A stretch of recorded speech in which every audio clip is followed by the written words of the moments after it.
Baik.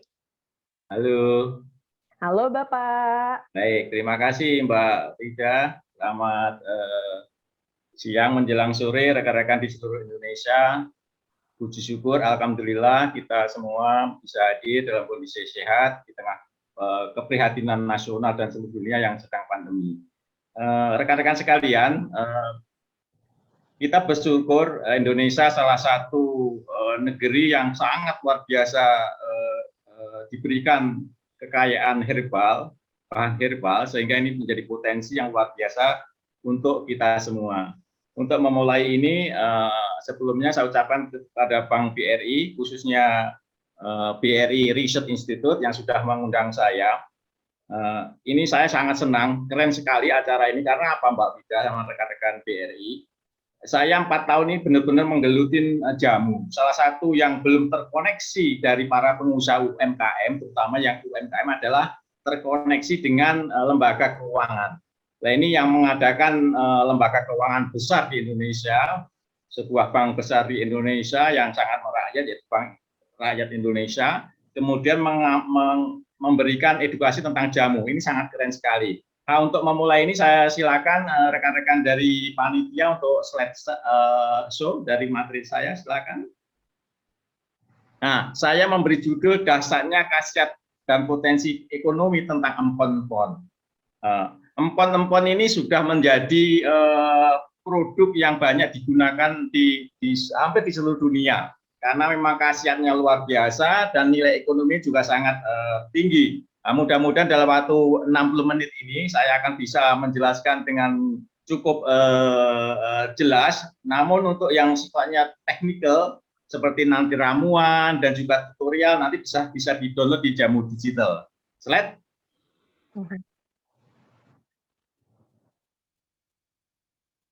Nah, target dari setelah ikut pelatihan ada 3. Yang pertama, mudah-mudahan rekan-rekan bisa memahami potensi jamu. Kedua, memahami pengolahan jamu yang segar. Kemudian memahami peluang bisnis jamu segar, khususnya untuk sore ini skala untuk rumah tangga. Karena tidak, kemudian persyaratan izinnya juga berbeda, dan tentu konsep bisnisnya juga berbeda. Nah, bersyukur slide show kita semua dikawal oleh satu presiden, yaitu Bapak Joko Widodo. Saya sangat apresiasi dengan beliau, khususnya dalam hal menjadi sudah puluhan tahun minum jamu. Tentunya ini satu cerita menarik bagaimana seorang kepala negara, presiden kita, Bapak Joko Widodo juga mengendos, Pak Jokowi mengendos jamu untuk diminum secara rutin bagi seluruh rakyat Indonesia. Dan kebetulan saya juga pernah bertemu beliau waktu ada acara rakernas di Kementerian Kesehatan, kan jamu yang sifatnya nanti online. Slide. Nah, saya akan membahas potensi jamu di Indonesia. Slide.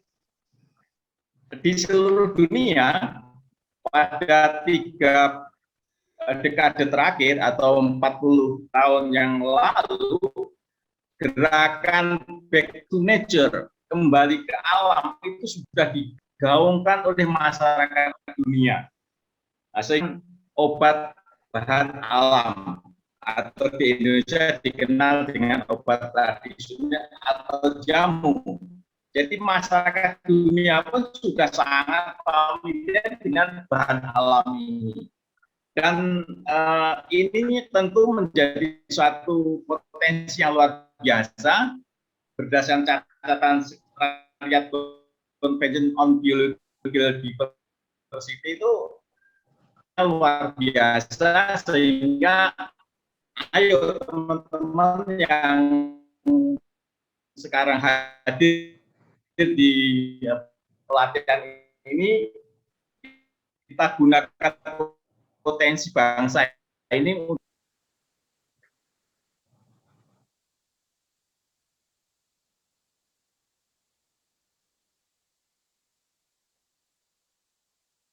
Baik. Di Indonesia sama memanfaat sumber daya alam Indonesia seperti yang saya sampaikan tadi, ada jamu, ada obat herbal standar yang sudah teruji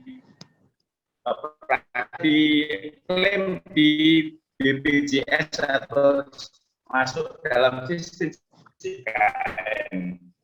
Kemudian yang keempat, mendorong dunia usaha di bidang obat tradisional untuk mengembangkan obat Indonesia.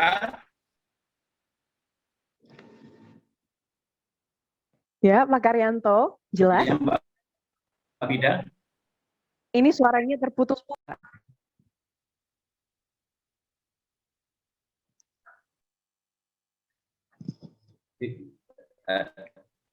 Ini dapat laporan juga dari UMKM brilian saya yang menyimak kalau ya. Atau mungkin Bapak bisa off cam terlebih dahulu, karena kita juga kan melihat slide show dari Bapak ya.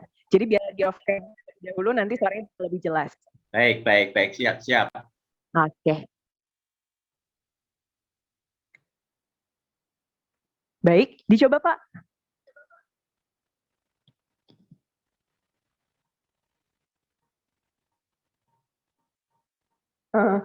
Itu termute Pak. Tapi kameranya masih on. Coba dimatikan terlebih dahulu kameranya, lalu di-unmute mikrofonnya. Oke, baik.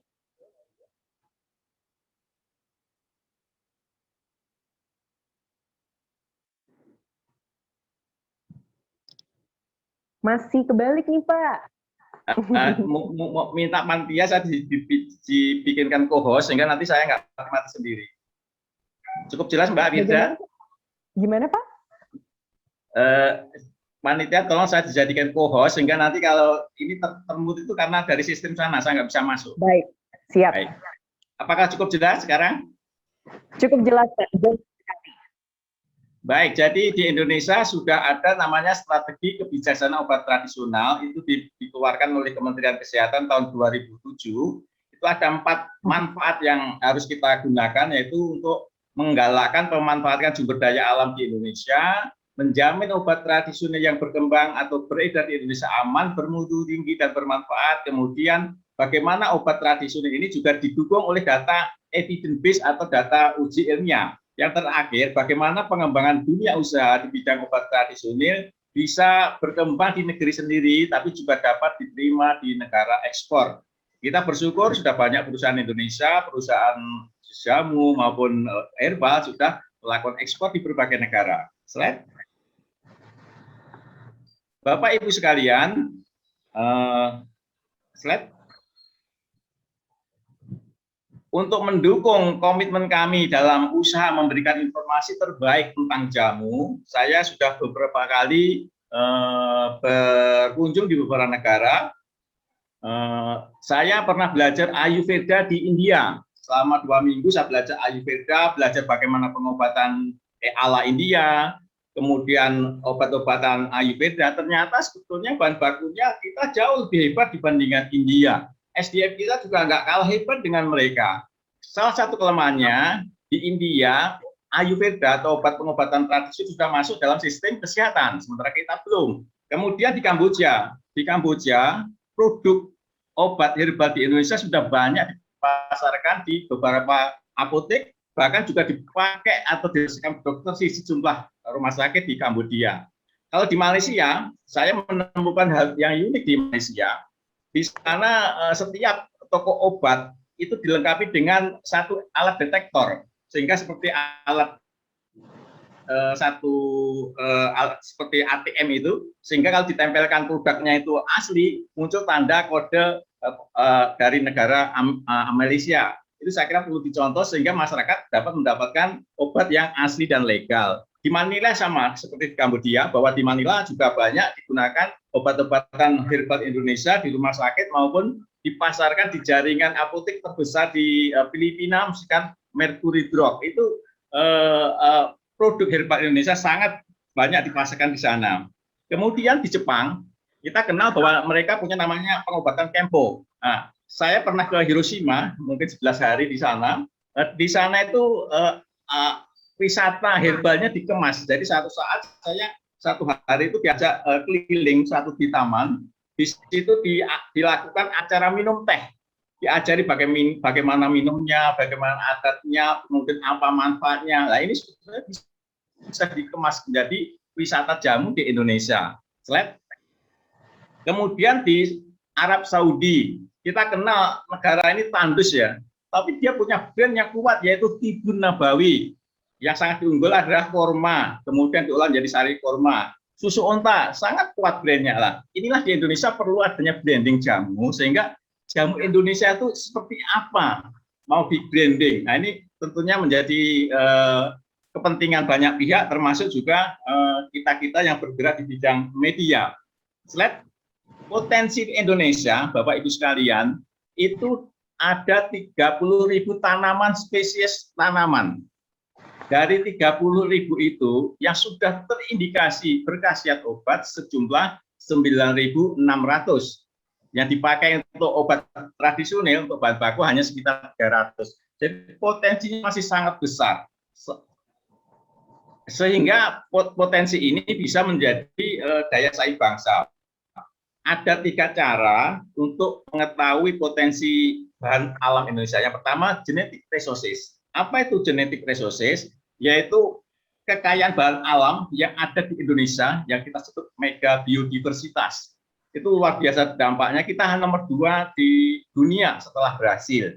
Kemudian dari tradisional nyoklit, yaitu kearifan lokal atau local wisdom. Jadi kalau tadi saya lihat peserta dari Kalimantan itu banyak itu ramuan-ramuan dari Kalimantan yang formulanya unik-unik dan itu sudah sangat teruji secara empiris. Tadi saya lihat dari Jawa Timur, dari Madura, dari Sunda punya etnomedicine. Etnomedicine itu suatu kearifan lokal yang mengembangkan ramuan-ramuan sesuai dengan budaya lokal.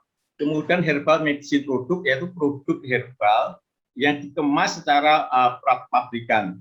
Inilah Bapak Ibu sekalian, rekan-rekan, yang bisa menjadi nilai tambah bangsa Indonesia. Slide. Nah, ini data terakhir dari Badan POM, nomor izin edar obat tradisional sudah sebanyak 10.671 itu per Februari 2020.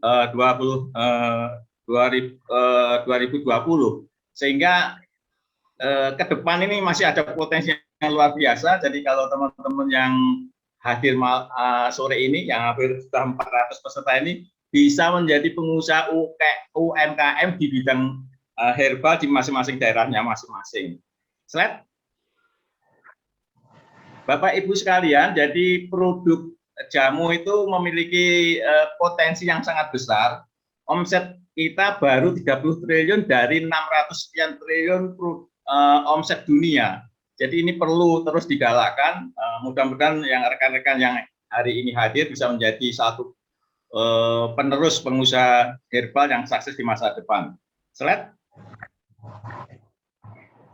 Ada 3 penggolongan obat di Indonesia, obat tradisional. Yang pertama jamu berbasis empirik, kemudian obat herbal terstandar atau scientific based herbal medicine, yang itu sudah melalui standarisasi dari pengolahan, kemudian pabrikannya, proses produksinya, dan juga uji praklinis atau uji toksisitas dan farmakodinamik untuk penentuan dosis. Yang terakhir, yang kriteria tertinggi adalah fitofarmaka atau clinical based herbal medicine, yaitu obat herbal yang sudah melalui uji klinis atau uji dilakukan di manusia. Kalau yang tadi OHT diujikan di hewan percobaan atau di laboratorium. Slide. Kemudian 1 tahun terakhir ini pemerintah menggaungkan satu konsep baru yang namanya obat modern asli Indonesia. Apa itu OME atau obat modern asli Indonesia? Adalah obat yang sudah masuk OHT, obat herbal tertentu, dan fitofarmaka, ini obat herbal yang sudah teruji praklinis dan uji klinis. Slide. Saya selanjutnya akan menjelaskan peran strategis jamu. Slide. Ada 5 peran strategis jamu. Yang pertama tentunya aspek kesehatan. Jadi nenek moyang kita tuh dulu mendesain satu formula yang unik-unik dan sungguh kita kagum ya. Di era ratusan tahun yang lalu sudah ditemukan formula-formula obat herbal yang sangat-sangat canggih dari ukuran farmasis. Bukan saya sarjana farmasi. Bagaimana hebatnya nenek moyang kita mendesain satu formula obat-obat jamu ini menjadi satu aspek kesehatan. Nah, kemudian ternyata aspek kesehatan ini juga bisa berkembang jadi aspek ekonomi, aspek teknologi, aspek budaya, dan aspek sosial. Nah, jadi keunggulan jamu dibandingkan produk lain, kita memiliki aspek yang sangat lengkap yang 5 saya sebutkan tadi. Sehingga kelima ini bisa kita kemas menjadi komoditi yang kompetitif, baik di tingkat lokal, regional, maupun global. Slide. Nah, potensi bangsa ini, Bapak Ibu sekalian, sudah dibikin satu hilirisasi strategis agar apa? Agar formula-formula yang berserakan di seluruh Indonesia itu bisa dihilirisasikan, diwujudkan dalam satu konsep yang ilmiah, kemudian dikemas dengan sangat canggih, diproduksi di perusahaan yang sudah memenuhi standar Badan POM, sehingga ke depan kita bisa melakukan ekspor. Slide. Silakan slide. Nah, dilewatin aja, ini sudah saya jelaskan. Nah, karena itulah saya 4 tahun yang lalu mendirikan jamu digital, yaitu media online dan aplikasi e-commerce dalam rangka untuk mendukung memperkokoh brand jamu dan akses pasar. Karena saya melihat salah satu kelemahan atau kekurangan jamu adalah brand. Ayurveda sangat kuat brandnya, TCM, traditional Chinese medicine sangat kuat brandnya. Kemudian Kempo, Korea dengan ginsengnya. Lah, jamu ini perlu didorong memperkokoh brandnya, sehingga saya menyiapkan jamu digital ini untuk mengisi kekosongan media online khusus untuk mendalami jamu. Jadi Bapak Ibu sekalian, kalau ingin mendapat update informasi tentang jamu, silakan klik di www.jamudigital.com. Slide. Nah, ini sudah selama 4 tahun ini saya sudah ketemu banyak stakeholder di seluruh Indonesia, dari Kemenkes, Badan POM, DPR, kemudian juga para pengusaha jamu, para dokter-dokter yang concern terhadap jamu, pengusaha, dan juga yang terkait termasuk akademisi, peneliti dan sebagainya. Sudah saya, karena apa? Sumber dayanya melimpah, SDM kita juga luar biasa hebatnya. Slide. Nah, ini pada akhir Maret nanti saya diundang oleh Perkumpulan Dokter Herbal Medik Indonesia. Saya diundang untuk sharing tentang jamu 4.0 go global. Saya akan menjelaskan apa sih ekosistem digital yang bisa kita kembangkan agar jamu ini bisa mendunia brandnya. Slide. Bapak Ibu sekalian, di pandemi ini tentunya satu sisi sangat prihatin. Ribuan warga Indonesia, saudara-saudara kita, teman kita sudah dipanggil Allah Subhanahu wa taala karena Covid. Tapi di balik itu ada potensi yang muncul secara luar biasa yang sekarang menjadi booming. Jadi kalau kita bilang Februari oleh pemerintah di sounding Covid masuk di Indonesia, sejak itulah empon-empon jadi luar biasa larisnya. Bahkan di bulan-bulan Maret, April tahun lalu, itu harga empon-empon melonjak dan habis semua butuh meningkatkan imunomodulator. Karena apa?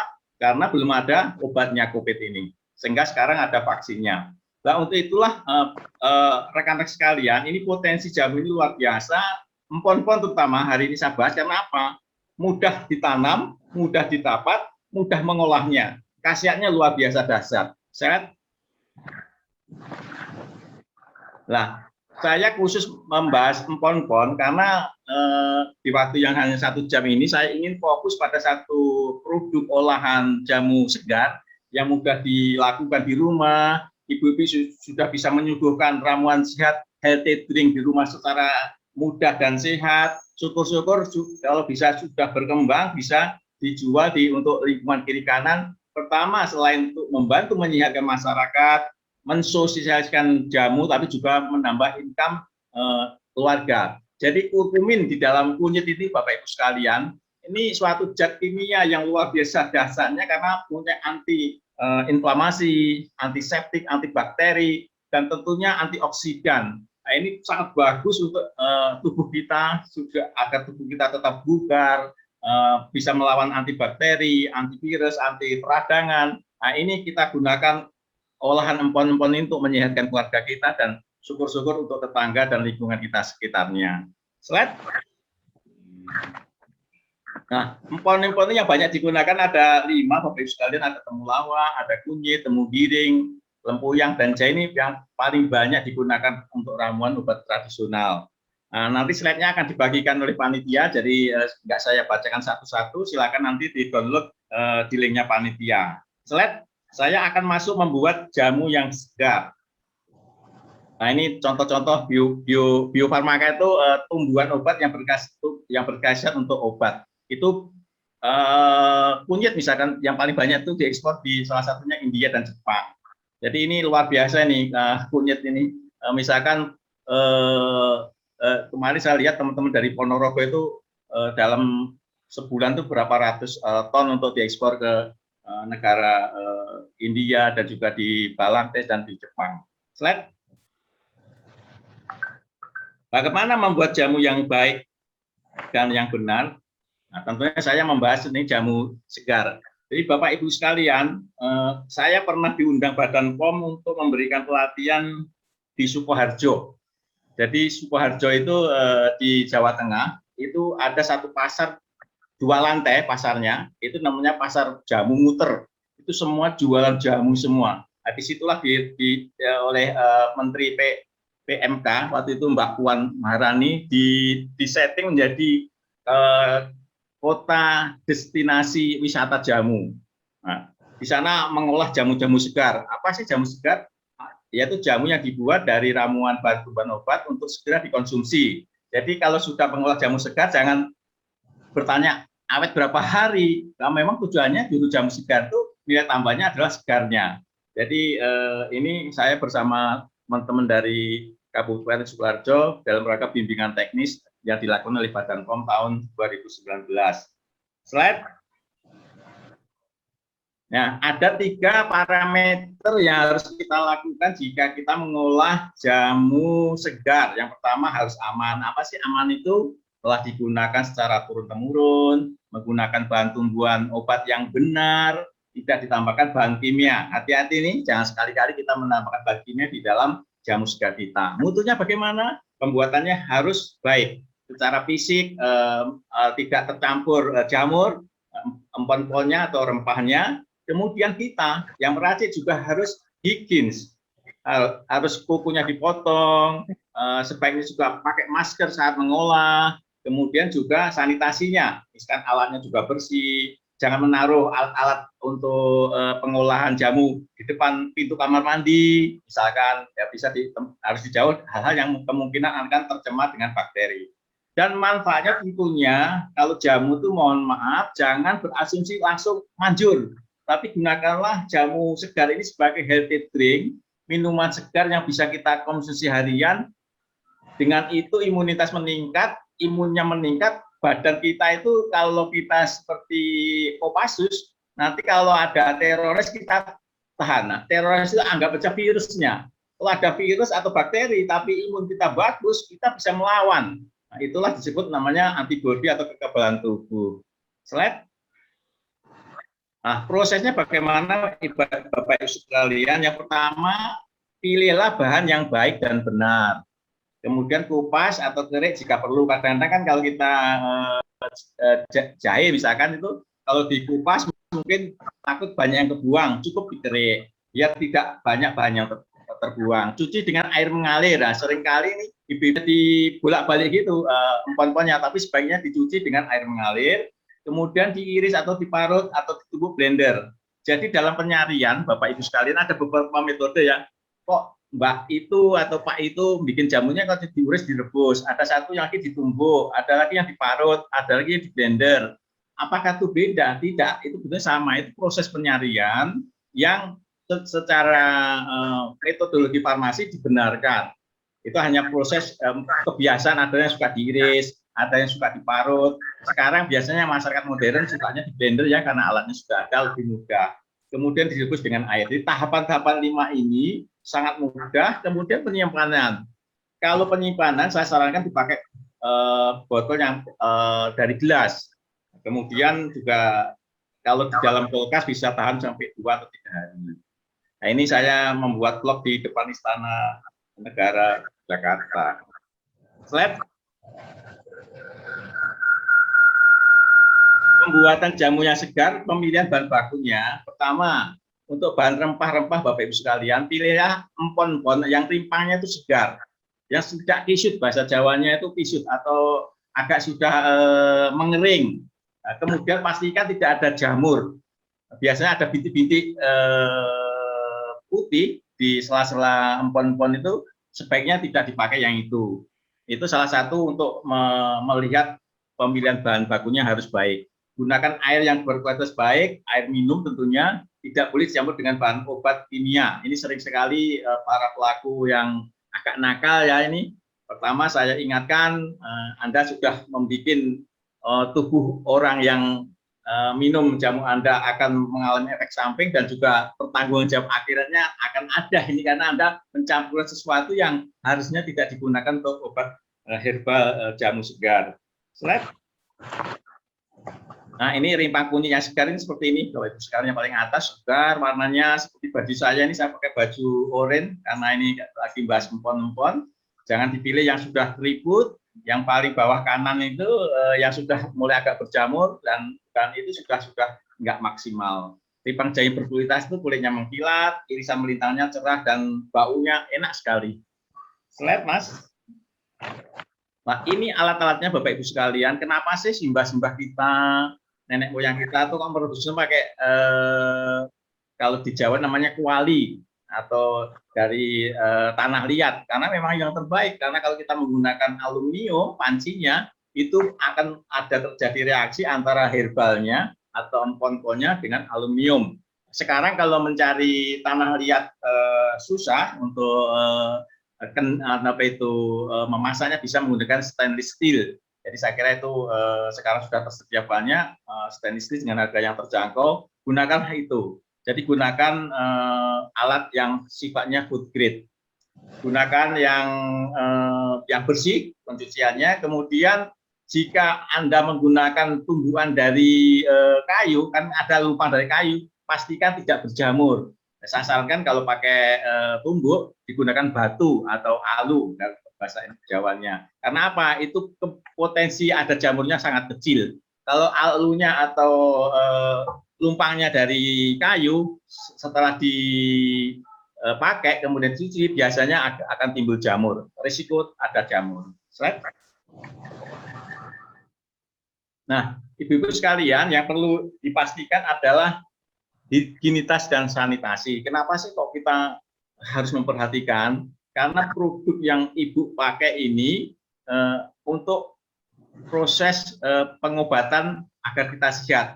Tapi kalau kita proses dengan tidak sehat, misalkan saat ibu menunggu atau memarut, tapi kuku ibu panjang, kemudian di dalamnya mungkin ada bakteri, ada kotoran yang bisa masuk di dalam ramuan tadi. Kemudian juga sebaiknya kalau olahannya digunakan untuk orang lain, pakai masker. Kalau untuk diri sendiri nggak apa-apa, kan nggak pakai masker mau diminum untuk diri sendiri. Tapi untuk misalkan dijual atau dikonsumsi untuk keluarga yang lain, sebaiknya menggunakan masker sehingga terhindari dari kontaminasi potensi dari air liur kita yang mungkin terpercik di dalam ramuan kita.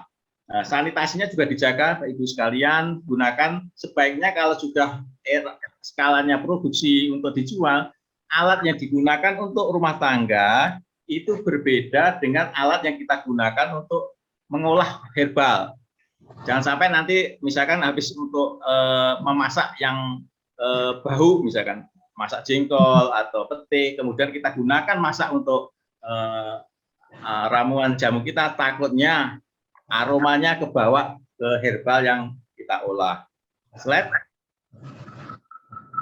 Nah, hari ini saya akan berbagi 10 ramuan jamu segar. Namun nggak mungkin saya bahas satu-satu, Bapak Ibu sekalian. Nanti Bapak Ibu sekalian bisa download di Jamu Digital. Silakan di copy paste, semuanya lengkap di copy paste. Dan ini saya ambilkan dari buku pembuatan jamu segar yang baik dan benar terbitan Kementerian Kesehatan. Jadi saya yakin ini ramuannya sudah dilakukan sedemikian baik formulanya, karena tentunya karena diterbit oleh Kemenkes, tentunya melibatkan banyak ahli. Slide. Nah, bagaimana mendownloadnya? Ibu bisa masuk di www.jamudigital.com, pilih menu download di kanan atas, kemudian klik, pilih tutorial jamu segar. Nah, setelah Anda klik, nanti akan muncul ramuan jamu segar dan video tutorialnya. Silakan download. Semuanya ada di situ, silakan pelajari. Nanti semisal ada kesulitan, ada pertanyaan, silakan nanti WA. Panitia rencananya akan memberikan akses kontak WA kepada peserta. Silakan aja, nanti akan saya bantu sama tim untuk membantu solusi jika ada kesulitan dari Bapak Ibu sekalian. Slide. Nah, ini silakan rekan panitia diputarkan videonya. Ini sangat bagus sekali videonya karena sangat mudah diikuti, kemudian formulanya juga sangat mudah dijangkau di lingkungan sekitar kita. Silakan.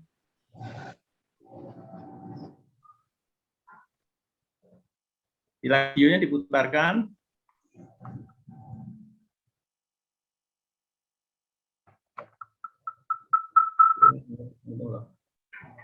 Oke.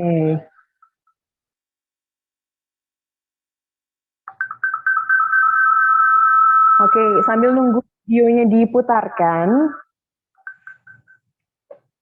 kita mau nanya nih, kalau UMKM Brilian sekalian ini semuanya pada suka minum jamu nggak sih? Bisa dijawab di kolom chat di aplikasi Zoom ya. Pada suka minum jamu nggak? Dan biasanya kalau minum jamu nih, biasanya jamu apa sih gitu? Kita pengen tahu nih. Oh, pada suka. Waduh. Biasanya minum jamu apa nih? Kunyit asam, beras kencur, itu ya yang biasanya familiar ya. Alhamdulillah suka beras kencur. Oh, tadi juga banyak yang menanyakan pada mau minta slide materi dari Pak Karyanto. Ini nanti selesai sesi webinar ini selesai, ini materinya bisa diberikan oleh panitia ya, jadi nanti bisa minta ke panitia, jadi nggak usah khawatir. Selain bisa minta ke panitia, nanti juga sebenarnya ini akan diupload ke YouTube nih webinarnya. Jadi bagi yang barusan, aduh kelewat-kelewat, aduh sinyal saya, atau barusan dirusuhin sama anaknya sebentar gitu ya, bisa dibuka nanti di channel YouTube BRI Inkubator dan juga bisa ditonton ulang sesi webinar kita pada sore hari ini. Begitu teman-teman. Pak Karyanto, kita juga mau nanya nih, kalau jamu itu apakah ada masa expire-nya? Kalau jamu segar itu biasanya berapa lama sih kuatnya? Karena kan biasanya kan kalau dalam skala rumah tangga nih ya, yang biasa dibuat oleh ibu-ibu rumah tangga itu kan jamu segar ya Pak ya, biasanya kunyit gitu. Itu kalau di kulkas atau misalkan kan biasa ibu-ibu tuh suka, kalau bahasa Sundanya hoream, atau kayak males gitu ya kalau untuk bikin setiap hari, itu berapa lama nih Pak bisa disimpan? Jadi kalau di suhu kamar Mbak Vida itu sebaiknya nggak lebih dari sehari. Jadi kalau di suhu kamar nggak lebih dari sehari, karena memang justru kelebihan jamu segar itu freshnya. Jadi jangan apapun ditambahi zat pengawet, jangan, karena memang nilai tambah jamu segar itu ke segarannya. Kalau dikasih kulkas itu saya sarankan 2-3 hari. Tapi sebetulnya saya pernah cek ya, saya melakukan satu formulasi yang sangat ya sanitasinya terjaga, higienitasnya terjaga, kemudian perebusannya juga sangat baik. Saya kemas di botol gelas itu sebetulnya 7 hari bisa di kulkas. 7 hari tapi Pak? Tapi sudah mulai penurunan rasa, aroma, kemudian warna. Nah, makanya saya sarankan tidak lebih dari 2-3 hari. Insya Allah kalau 2-3 hari itu masih segar sekali. Tapi kalau kepepet misalnya lupa 4-5 hari, saya coba sampai 10 hari itu sebenarnya masih, tapi sudah rasanya sudah menurun, warna sudah mulai agak gelap, ada endapan. Nah, untuk itu saya sarankan 3-2 hari aja sudah cukup. Itu kalau di kulkas ya Pak ya? Ya, taruh di kulkas. Kalau di suhu kamar ini 1 hari masih oke. Tapi salah satu yang jadi penting nih ya Pak ya, buat mungkin UMKM Brilian yang saat ini ikut pelatihan dan juga nanti mau mencoba untuk memproduksi jamu, itu tadi ya Pak ya yang dipaparkan oleh Bapak, bagaimana kita harus pilih bahan yang berkualitas, lalu juga bagaimana memastikan proses produksi higienis ya Pak ya? Ya. Karena ini kan nanti akan mempengaruhi begitu ya Pak ya? Ya, karena penting apalagi kalau teman-teman sudah mulai bisnis, pertama kadang-kadang gini, saking semangatnya, ini udah jadi, udah dibotol, bagus, fotonya di lantai, terus di-share. Mungkin orang, aduh mau tak minum kok bahan-bahannya ditaruh di lantai, jadi kan secara estetika nggak bagus. Nah makanya sahabat, teman-teman kan sekarang suka di-upload di media sosial nih, bener-bener kalau terapkanlah sanitasi higienitas seperti yang saya sampaikan tadi, nanti di tutorial ada, sehingga kalau dijual tuh orang sudah trust, wah ini higien, sanitasinya juga bagus, sehingga nanti orang minum itu jadi nggak ragu. Karena kuncinya untuk minuman sehat itu harus diproses seperti tadi secara baik dan benar, Pak Fida. Potensi jamu kita, potensi minuman olahan rempah atau produk olahan rempah di Indonesia ini soal tinggi banget ya Pak ya. Tadi Bapak juga udah survei kemana-mana, ke mancanegara, dan melihat bahwa Indonesia ini sebenarnya jauh lebih unggul ya Pak ya dari sumber daya alam. Jangan sampai karena pengolahan yang salah gitu ya, ibu-ibu, bapak-bapak, akhirnya kita jadi kalah saing gitu kali ya Pak ya? Benar Mbak Fida, jadi waktu saya menerbitkan jamu digital 4 tahun yang lalu, itu saya sudah sangat confident membranding jamu Indonesia mendunia. Sangat-sangat confident, karena apa? Saya punya data, saya sudah pergi beberapa negara. Kita unggul dalam banyak aspek. Kelemahannya apa tadi yang bilang? Branding kita belum kuat, akses digital belum kuat. Sistem ekosistem digitalnya belum bisa kan nih. Orang Amerika nyari jahe yang terbaik itu gimana? Ini kan bingung. Coba kalau kita bikin satu ekosistem digital yang luar biasa, kalau empon-empon itu nyarinya di daerah mana yang terbaik. Nah, nanti kita sarankan masing-masing daerah itu punya unggulan. Kemarin saya diundang oleh pemerintah Sukabumi 2 tahun yang lalu. Sukabumi akan fokus di jahe merah misalkan. Itu bagus. Nanti ke Jawa Timur di Gresik saya dengar bagus untuk meniran. Sehingga lokal konten itu karena unsur hara Mbak Fida, tumbuhan itu akan kandungan zat kimianya sangat tergantung di mana dia tumbuh. Seperti manusia aja nih, kalau anak-anak tumbuh di lingkungan yang kurang sehat, tumbuhnya juga nggak sehat, tumbuhan juga gitu.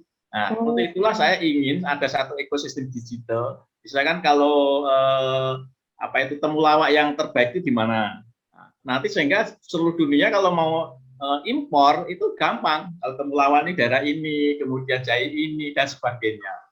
Itu saya kira yang perlu kita kembangkan bersama, dan saya senang BRI sebagai lembaga keuangan bisa menjembatani rekan-rekan UMKM yang mohon maaf nih seringkali terbentur di permodalan Mbak Fida. Karena mengolahnya bahan baku itu sangat mudah, tekniknya sederhana, konsumnya sudah pandemi ini konsumen jamu saya kira bisa tumbuh 25% ke atas pertumbuhan peminum jamu ini karena adanya pandemi ini. Potensi pasar ya Pak. Nah Pak, ngomong-ngomong ini sudah bisa di-play nih Pak. Oh silakan. Ya, kita tonton bersama. Baik, oke, boleh langsung ditonton ya.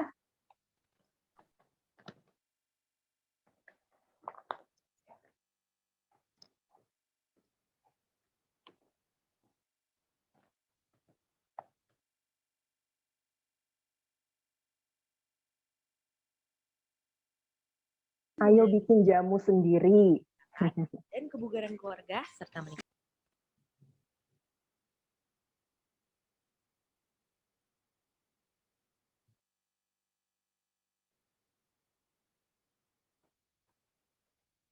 Pertama, kenakan celemek bersih agar tidak mengotori pakaian. Kedua, cuci tangan dengan sabun.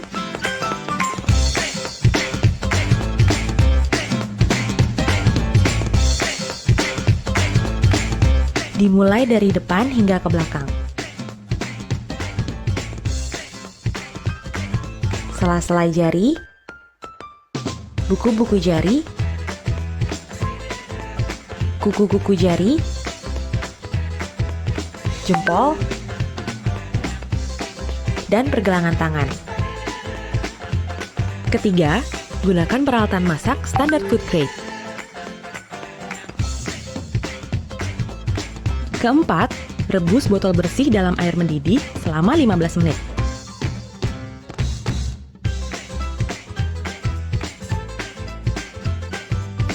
Kelima, pilih bahan baku jamu yang baik dan benar.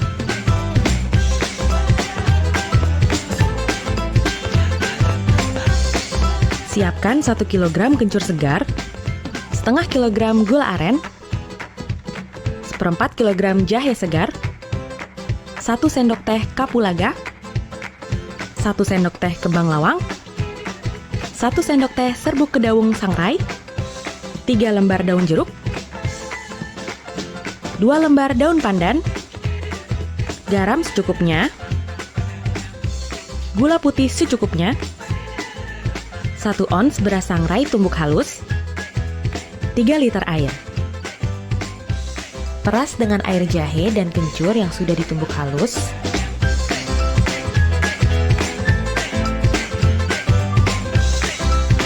Tambahkan air sedikit demi sedikit hingga 3 liter. Saring perasan jahe dan kencur tersebut ke dalam wadah pemanas.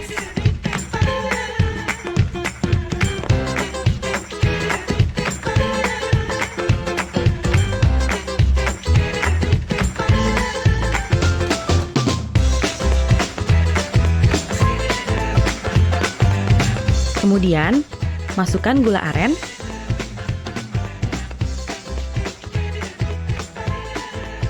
masukkan 1 sendok teh kapulaga, 1 sendok teh kembang lawang,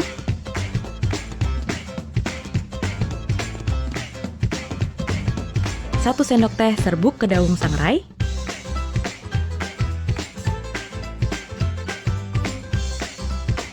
2 lembar daun pandan, 3 lembar daun jeruk,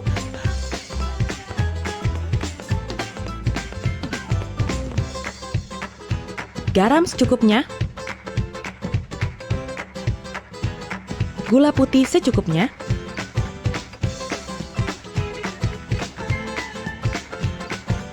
satu ons beras sangrai tumbuk halus.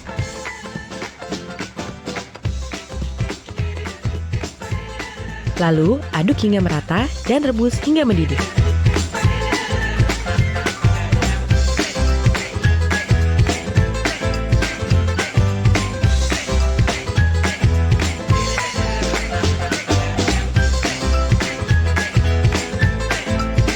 Masukkan beras kencur saat panas ke dalam botol menggunakan corong dan penyaring.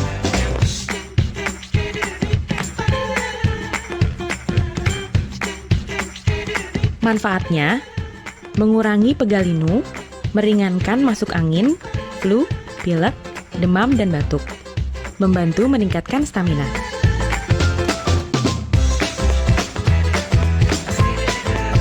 Siapkan 1 kg kunyit segar, seperempat kilogram asam jawa, setengah kilogram gula aren, garam secukupnya,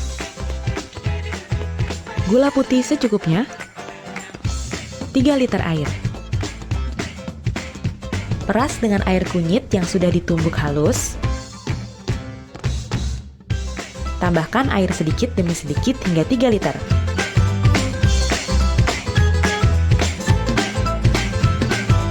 Saring perasan kunyit tersebut ke dalam wadah pemanas.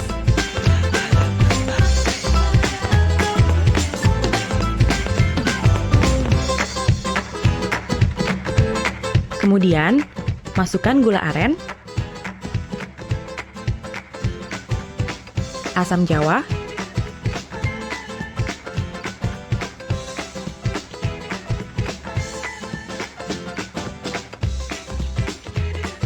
garam secukupnya,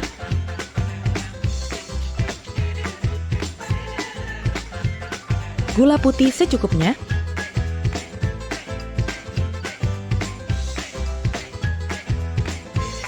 lalu aduk hingga merata dan rebus hingga mendidih.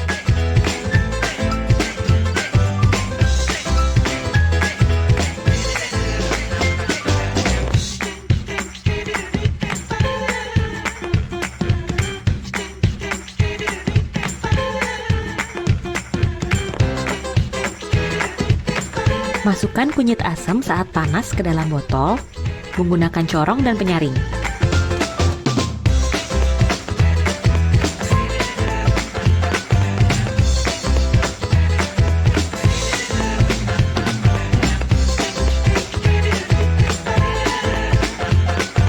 Manfaatnya, mengurangi bau badan, membantu mengurangi rasa sakit dan keluhan haid, membantu melancarkan pencernaan.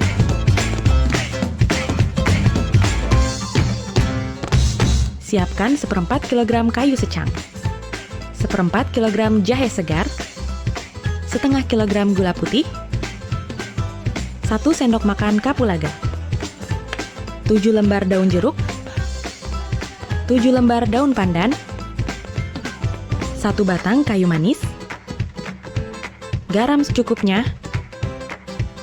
3 buah daun serai, 1 sendok makan kembang lawang, 3 liter air. Iris jahe segar. Masukkan jahe.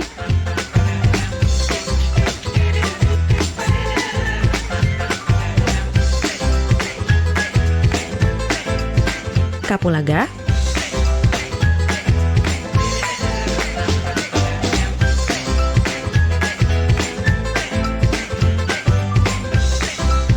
Daun pandan,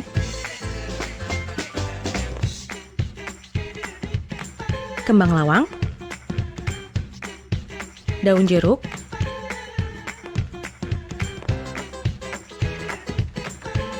kayu manis, daun serai,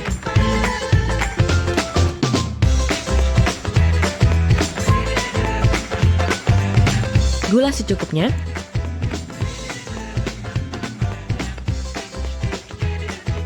garam secukupnya,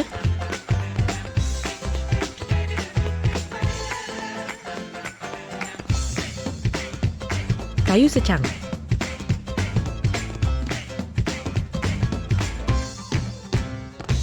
lalu aduk hingga merata dan rebus hingga mendidih.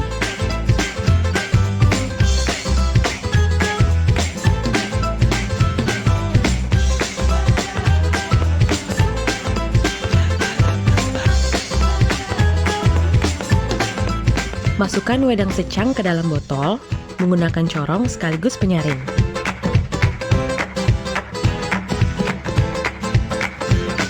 Manfaatnya, membantu menyegarkan badan, mengurangi pegal-pegal, masuk angin, dan kembung, membantu melancarkan peredaran darah. Sebaiknya jamu dikonsumsi segar setelah dimasak. Apabila tidak habis, dapat disimpan di kulkas untuk 2-3 hari. Yang sehat minum jamu, supaya tetap sehat.